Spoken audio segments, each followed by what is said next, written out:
Hello everyone, and welcome to the Narcissistic Abuse Recovery Care Network. I'm Dean, the host of this channel, and I'll be taking you on a journey through narcissism, understanding the narcissist, and understanding the narcissist-related disorders.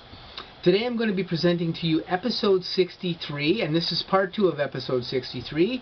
The second part of this episode is the actual talk on narcissistic triangulation.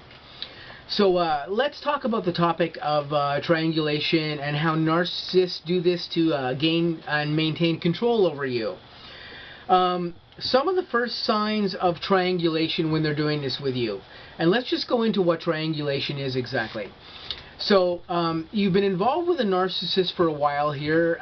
You may or may not be aware that you're involved with a narcissist. But basically what that narcissist is now doing to you is that you've gone a couple of months with them, and depending on the narcissist, this can sometimes happen, like, you know, as soon as 3 months in.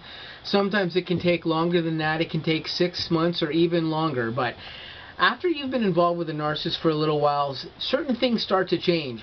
They start to distance themselves a little bit from you, or they start to find some faults in whatever it is you're doing with them.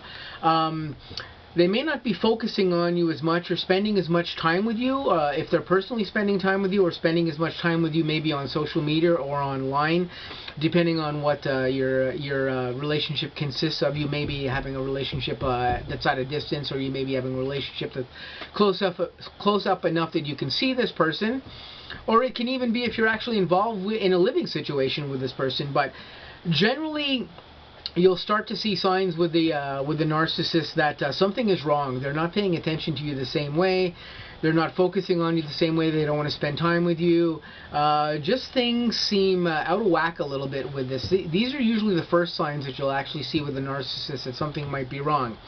Some of the secondary indicators that you might see is they may start to talk to you about things not working between you in their relationship. They may have some particular issue with you, spending time with you, talking about you know, not getting along with you, talking about things not going as well with you as they thought it would.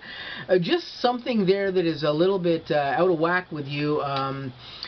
They may be showing you unfounded jealousy towards other individuals or around you, perhaps friends that are of the opposite sex. Often is a topic of that narcissists will use to bring up with you. I know my own narcissist, when she was concerned with me, a number of times brought up individuals that she may have seen or thought were paying attention to me around me. With myself being a musician, there were instances where I would see girls in shows and stuff, and she would use those girls in instances to make trouble with me, to say, oh, this girl is checking you out, and you know, like this. And of course I was never checking out these women at shows or anything like this. She was just using this as an unfounded reason to cause imbalance with what was going on with us. The narcissist may be accusing you of infidelity. Again, unfounded. This is a common thing that narcissists do. They accuse you of cheating or suspecting you of cheating when actually they themselves are already off trying to find another fuel source for them, for their fuel matrix like this. This is what they do. But generally these things happen a couple of months into whatever they're doing with you. You'll start to see some imbalances going on.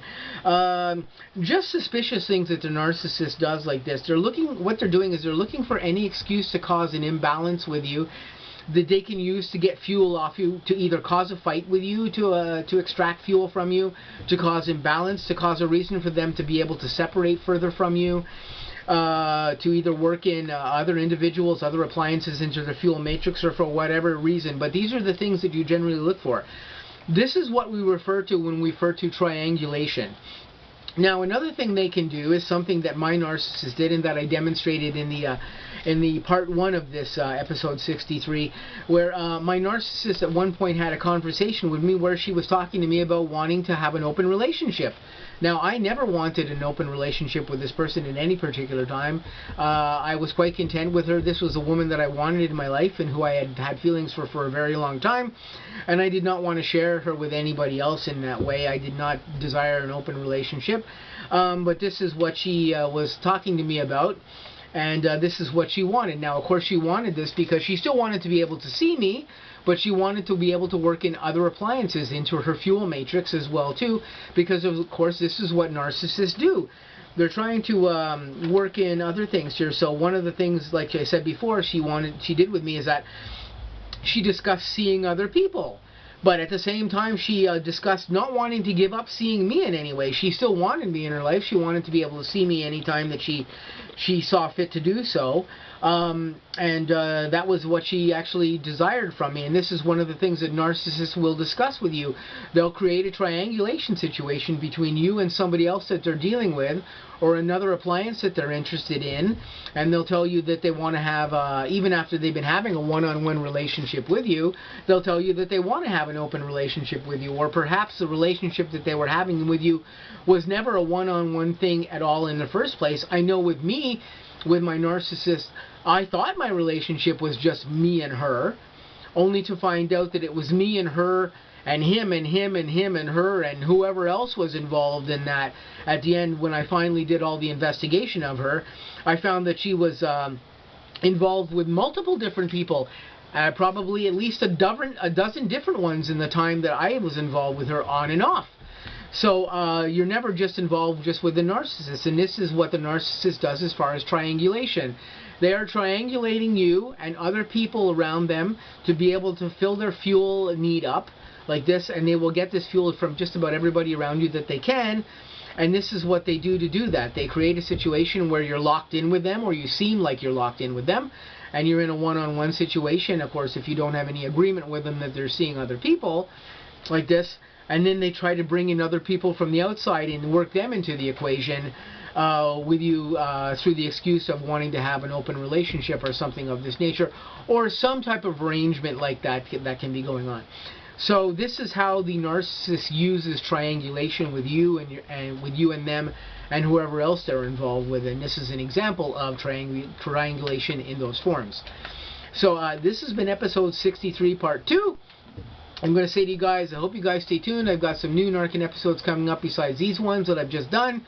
I'm going to be providing you with some more useful information on narcissism and helping you to understand the narcissist, and I hope that any information that you derive from any of my videos is useful to you, and if I can help anybody in any way on the N.A.R.C.N channel, this has always been my goal. It's why I do this channel, is to just provide anybody with assistance with their narcissistic abuse, and hopefully it helps someone out there in some particular way. So I hope you guys have a great evening. I'm going to say I'll catch you very soon. Stay tuned for some more stuff coming up, and I'll see you guys real soon.